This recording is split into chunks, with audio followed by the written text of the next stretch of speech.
আসসালামু আলাইকুম। আমি নাসির মোহাম্মদ অপু, শেরপুর এন্টারটেইনমেন্ট থেকে। চলেন জেনে আসি আজকের প্রতিবেদনটি। আখিরে কে চিনে রাখে, গান হলে অবসান। কাজী নজরুল ইসলামের এই গান যেন বলে দেয়, চাইলেই ধরে রাখা যায় না বনের পাখিকে। কিন্তু হেমায়েত উদ্দিনের ক্ষেত্রে ঘটেছে উল্টোটি। তাকে ছেড়ে এই সাদা বক কোনোভাবেই যেতে চায় না। পটুয়াখালীর বাউফল উপজেলার নুরাইনপুর বাজারের বকটি কোনোভাবেই হেমায়েত উদ্দিনকে ছেড়ে যেতে চাচ্ছিল না, কিন্তু নানা চেষ্টার পর অবমুক্ত করা হয়েছে। ২৭ অক্টোবর দুপুর ২টার দিকে এমন দৃশ্য দেখা যায়।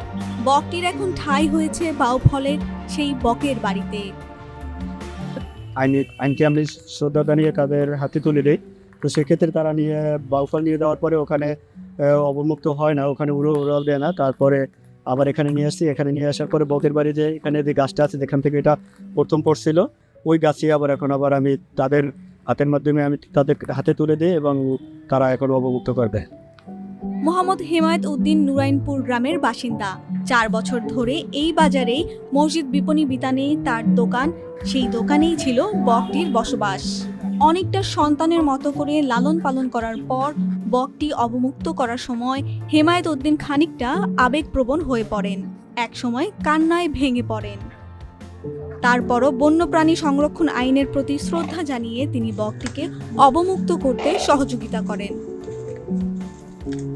পত্রিকায় প্রকাশিত নিউজের প্রেক্ষিতে আমি নুরাইনপুরে ঘটনাস্থলে আসি। বকটি যেহেতু একটি নির্দিষ্ট এলাকায় সে ছোট অবস্থা থেকে দীর্ঘদিন ধরে লালিত পালিত হচ্ছে, সেহেতু সে ওখানে কোনোভাবে উড়ানো সম্ভব হচ্ছিল না।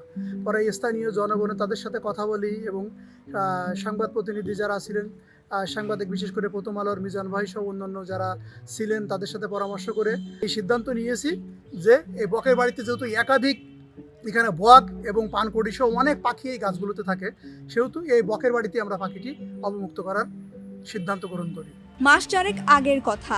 বকের বাড়ি নামে পরিচিত নুরাইন বাজার সংলগ্ন খান বাড়ির একটি বাসা থেকে ঝরে পড়ে একটি সাদা ফুটফুটে বকের ছানা। এরপরই সেটিকে আক্রমণ করে বসে একটি গুই সাপ।